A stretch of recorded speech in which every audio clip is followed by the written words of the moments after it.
You're listening to the Intuitively Intermittent podcast. Whether this is your first time joining me or your 100th, thank you for being here and being a part of this important conversation. In June 2018, I was tired of being asked by the intuitive eating groups to take my conversations about intermittent fasting elsewhere. At the same time, the conversation in the intermittent fasting community wasn't addressing the emotional and spiritual needs of my IF lifestyle. Before I knew it, the Intuitively Intermittent Facebook group was up and running, and I started this podcast. I am super excited to bring you the personal stories of folks who are combining intuitive eating and intermittent fasting successfully and really creating lives that bring them joy and meaning. This episode is sponsored by Wild Tree with Christy and Andrea.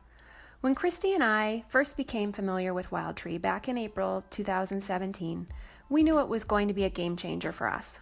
Wild Tree offers healthier, organic versions of the products you would commonly find in the center aisles of your grocery store. Spices, sauces, mixes, desserts, we've got it all. You can check out the full product offering in the Wild Tree Meals app, available for iOS and Android devices and also on the web. Just use referral code Z4F7R when you sign up, and we can help you figure out how Wild Tree can spice up your life. The first way we came to know Wild Tree was through the freezer meal bundles. We certainly have done the meal prep in advance and then frozen them, but these days we are more inclined to prep the meals the night before so they can marinate overnight, or even just prep them the night we are cooking. And by we are cooking, I really should say Christy is doing the cooking. At this time of year, we especially love the recipes in the Backyard Barbecue bundle. It includes the Wild Tree products to make 10 different grill-friendly recipes along with some tasty side dishes. Our favorite recipes in the bundle are probably the steak with blue cheese butter, the lemon pepper and balsamic chicken thighs, and the chipotle lime burgers. To learn more about this bundle and the products and recipes it includes, search for Backyard Barbecue BBQ within the Wild Tree Meals app. Be sure to use referral code Z4F7R to support this podcast. And now, here's the episode you've been waiting for.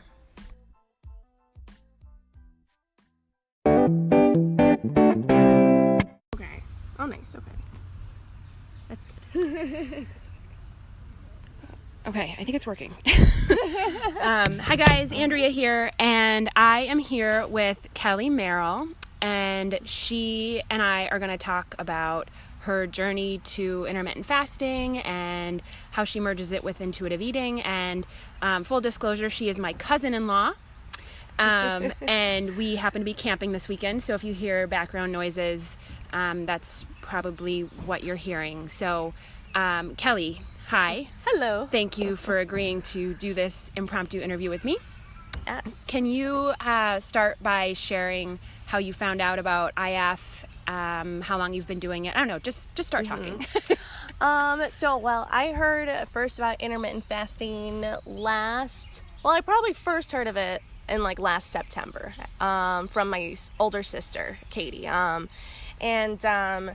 The first time I heard her talking about it with one of my cousins, they were both, just starting to dabble in it together, and they were both talking because we have this our own private Facebook group amongst cousins where we try to, our mission is to lose weight and stuff. So it's Cousins on a Mission, it's called.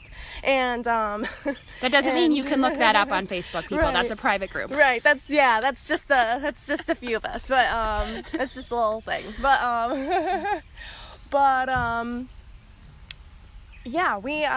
They were talking about how they were going to do their first 24-hour fast, going one full day from 1 o'clock one day to 1 p.m. one day to 1 p.m. the next day or something of just not eating. And that sounded so extreme to me. And I was just wow, I'm never going to do that. That sounds and not that I never doubted the legitimacy of, I never thought, oh, that sounds like you're starving yourself or something. I mean, maybe a little bit it did, but, but it more just, I didn't doubt that it was scientific or that what they were doing was unhealthy. It didn't seem like that. It just sounded I could never do that. That sounds crazy. I love food and I don't want to go without it for any period of time. No.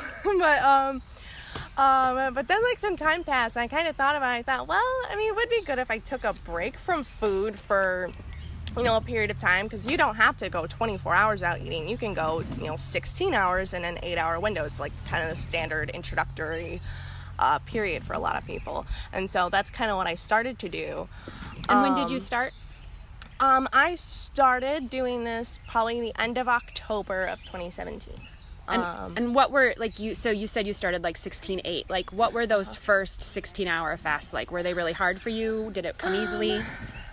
I think they were hard at first. I had to ease myself into it because at first I wasn't fasting. I was making lunch at work in the middle of the day be my main meal, and I was making my breakfast and my dinners be really, really small, like snacks, be like basically just like I'm eating like some cheese and nuts and berries, you know, just like really tiny, just like meals. And then eventually I just got to a point where like I don't even need this food. I can just, like, at night if I'm a little hungry, I just go to bed. And to people who don't know anything about this, that sounds terrible, but it's not. You just go to bed, and then when I wake up in the morning, I've been fasted for so long that I have no appetite in the morning. Mm-hmm. Like, and that's, appetite correction was the most awesome thing for me to ever experience. So I think I want to, yeah, because you mentioned something, and like you talk about going to bed a little hungry, and so one of the things that's helped me is like there's this notion of a hunger scale, which I know they talk about in intuitive eating, where like a 0 is like you're so hungry you would eat your child, and 10 being you're so full that you would, like, you're sick, like physically sick. And so like when you say you go to bed hungry, or you get, you know, whenever you get hungry when you're in a fasted state, like if 5 is like you're neither hungry nor full, right, kind of and you neutral. say you're a little hungry, what does that mean to you? Is that a 4? Is it a 3? Right. I love that scale because I love being able to like tune in and kind of pinpoint exactly what it's at. I'd say a lot of times when I go to bed and I'm a little hungry, it probably is like a 3 or 4. Okay. It's not much. It's like, it's just like little like hunger growl in my stomach, and you know, it's because hunger comes in waves, you know. It's something that you can ignore. I might only be hungry for about 30 minutes and then it passes. Yeah. You know? Yeah, and it's one of those. And one of the things that I found helpful too is like when I think of like the 3, I read somewhere that if you think of a 3 on the hunger scale, that's like you would want to eat within like the next half hour or so, versus like a 4 is you probably would want to eat within like 1 to 2 hours. And that's what I find too, is like when I'm fasting, I don't get beyond like a 3.5 or a 4, but then I'm engaged and I'm doing other things and it passes, and like it just completely disappears. And one of the members in the Intuitively Intermittent Facebook group talked about how you know, gurgling in your belly is actually potentially just digestion. Like that's not necessarily like we associate that with hunger. Yeah. But is that really hunger? And that's the, you know, part of the intuitive stuff that we have to tune into. Right. So thank you for sharing that little story. So I know everybody starts IF with different objectives. Like what would you say have been your successes with IF since you started? Probably my relationship with food is the best thing that has come from it. And weight loss, of course, has, you know, been a nice perk. You know, I'm probably like 10 or 15 pounds from my goal weight, but at this point I don't even think about it that way. I just think, because the scale, I feel like, lies. And it doesn't. I would rather just be you know, I'd rather not feel like I'm limited on what I can, like, activities I can do because of how physically fit I am. And I like how intermittent fasting combines with you know, my workout routine and everything. I feel like I found like a really good balance of, you know, when to eat and when I'm working out, and just my relationship with food has totally improved. And it's not something, I'm not really tracking my weight anymore, and I mean, you know, other than that, I haven't really had any, you know, arthritis and stuff hasn't kicked in for me yet. But I do look forward to, if this is a lifestyle I keep up for the rest of my life, hopefully those things will never become a serious problem for me. I mean, you know, I never know, but... And actually, I feel like maybe mentioning your age or an age range would be appropriate. So people listening to this, like, do you mind sharing your age? Oh, no, not at all. I'm 23 years old. Okay. Yes. So is this something that you feel like you can picture doing long term? Yes. So this is definitely, like, this is how you want to eat sort for of the rest indefinitely. of my life.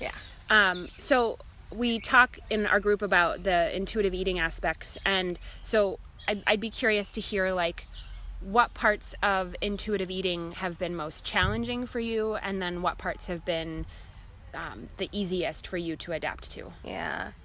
Challenging is easy to answer because I get in a mindset of, like, you know, when you're in certain situations and your entire life you've always been used to eating, like on road trips, for instance. Like, we took an hour-long road trip out to get here to go camping, and road trips for some reason are just always like, I like to snack on road trips. I like to have something to eat. I like to have, like, my, like, Red Bull. It's, you know, like, all this stuff. So that's, like, I feel like I almost want to replace it with, like, something else. Like, I don't know. So instead I, like, try to, like, listen to music and sing along to that instead. So I'm, like, kind of, like, actively doing something else instead of, like, sitting there and munching on things. It's, you know, that's a little bit of a challenge. And then also, of course, just, like, social situations where everybody else is eating. Sometimes, you know, I'll give in to that a lot, which is, I know I shouldn't, but... Well, don't shit on yourself. I know. Intuitive eating, you can, there are, like, I just wrote about this in the group yesterday where, like, I had a really off day yesterday. Like, I ate a lot of food when I wasn't hungry. And the reality is, like, there are going to be days in an intuitive eating journey where that is the reality. So, I don't know. I feel like that, and sorry to call you out on the should thing, but, like, I feel like we have to change that language, right? Yeah. Because that's the rules that probably led us to gain weight in the first place, if that's our goal. Yeah. So the challenging one sounds like eating when you're not really hungry, maybe out of boredom or social situations. And would you say there's been anything that has come really easily, like something that I'm reflecting back from what you said was, it sounds like you're not weighing yourself anymore, and, like, your relationship with your body has really changed, which is one of the principles of IE. And, like, exercise would be another one that I heard you say. Like, it sounds like your relationship with exercise is from a healthier place. I don't know, does that give you any ideas of things that you feel like are coming really naturally to you? Yeah. I feel like stopping eating has been easier for me now than it ever has been before. Because of appetite correction? Because of appetite correction, yes. So what does that feel like when you get there and you're like, okay, yeah, I'm done now? What does that feel like? It feels like, it was something I read recently that I've been trying to tune into a lot more since I, like, heard about this, is once you get to about 4/5 full, tune into that and be really, really mindful not to go much farther than that. Okay. And I do. So I think I kind of think about where I am. And 4/5 full feels to me like on the hunger scale, like just beyond neutral, like a 6, maybe a 7, like 6.5 or something. I don't know. And so once I get to that point, that, like, it is such a good, like, light bulb for me, and for some reason I'm really, really good at it, because I hate being sick full. I think it makes me feel gross. I don't like it, and it makes me, you know, I hate that feeling so much. But thankfully that's easier for me now than it's ever been in my life. And it probably wasn't always like that. It definitely used to be a challenge. It probably was more of a challenge at the beginning, but appetite correction kicks in pretty quickly. I mean, the first 1 or 2 weeks of intermittent fasting probably was the most challenging, but appetite correction kicked in so quickly that it's no longer challenging. It's been, you know, months and months and months now that I've been doing this, and it's so intuitive.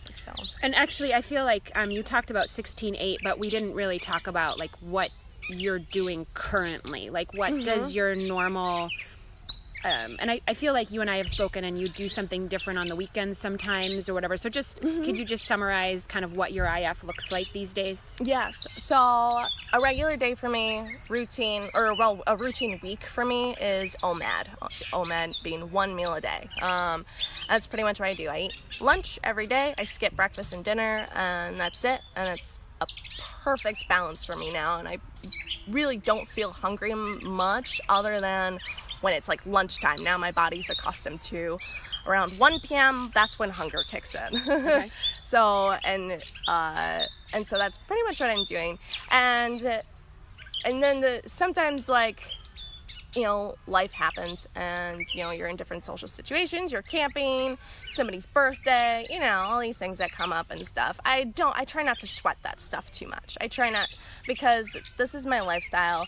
I know I can jump back quite quickly and go back into just my routine and what I'm used to. So if I end up, you know, extending my window late into like 8 p.m., even though on a typical day I usually close it by 3 p.m., I don't care. I mean, it's okay. You know, I know that I still am tuning in, and I feel healthy. I feel good. I'm not getting myself to that sickness point of like, oh, I've eaten too much food, because even if my window is from 1 p.m. to 8 o'clock at night, and it's a lot longer than I, you know, would typically want it to be, that's totally okay, because with intuitive eating, you know, eat a few bites here and there. No, I'm good. I'll, you know, wait until later on, and, you know, we're eating like the next course of snacks or something, you know, and that's fine. And then do you find that like, because last night our windows were open late, right, in comparison to like what you were just talking about. Right. So do you feel like today is going to be like, do you think that you'll still end up eating at 1, or do you generally find that your hunger doesn't kick in until later? Like, how does that transition work for you? I think my body is pretty solidly on the 1 o'clock point. Okay. It's pretty solidly, I always get hungry at midday, and that's just what I'm used to now. But I won't still be hungry beyond 3 o'clock, pretty much. It just doesn't happen anymore. So, yeah. Well, I don't have anything else that I can ask you, and I know that our peeps are wanting to pack up and ship out. Right. Is there anything else that you want to just chime in and share, or, I don't know, suggestions or feedback for people who are getting started, or how to merge IE and IF, anything like that? Yeah. Sage words of wisdom? Oh, that's great. I don't know. Well, first of all, intermittent fasting and intuitive eating, I think, are almost impossible not to pair together. I think even if you don't know about intuitive eating, you're probably already doing it if you are intermittent fasting. Or at least trying to do it. Or at least you're trying to do it. Perhaps you're finding yourself binging during your eating window, which I've totally done. Just don't be too hard on yourself, and just keep doing it. Just keep trying to fine-tune yourself, change where your window is, because I know a majority of the people that I've seen who do intermittent fasting, their window isn't, they don't eat at lunch, they eat dinner with their family when they get home. And, you know, probably because I'm 23, I don't have like a family I go home to every night and want to eat dinner with, so that's why it's better for me to eat my lunch. But still, like, kind of look into it. If you're finding that you're hungry all day long, and you're, you know, and you hate waiting until dinner to eat something, I mean, you know, try playing with your window. Make it earlier in the day if that helps. Eat your breakfast, your breakfast at a different time, and see if that helps you, you know, get better control of your hunger and your relationship with food, because it really, really helps. I don't think that I would. Lunch is such a perfect time for me to eat. I love it. So yeah, just, you know, I think that's important too, because the fast really shouldn't be hard. It shouldn't be like, miserable, right? Like, it's not like we're white knuckling it until the clock hits. Like, yeah. if your body is in a truly fasted state, like you're clean fasting, you're fat adapted, it really is not difficult. Yeah. And that's the thing that I think that people who have no knowledge of IF really just don't understand. And why I think these kinds of conversations are so valuable. Definitely. So thank you for taking time out of your morning to chat with me. And yeah, Thanks again. Awesome. Thank you. Shut this off now. I hope that worked. It looks like it worked. Yay. Thank you for tuning in to this episode of the Intuitively Intermittent podcast. If you have suggestions, comments, or ideas for people you would like for me to interview on future episodes, please send me an email at podcast@thiswellseasonedlife.com. I look forward to hearing from you, and thanks for listening. The podcast you just heard was published with Anchor. Got something you want to say to the creator of this show? Send them a voice message using the Anchor app, free for iOS and Android.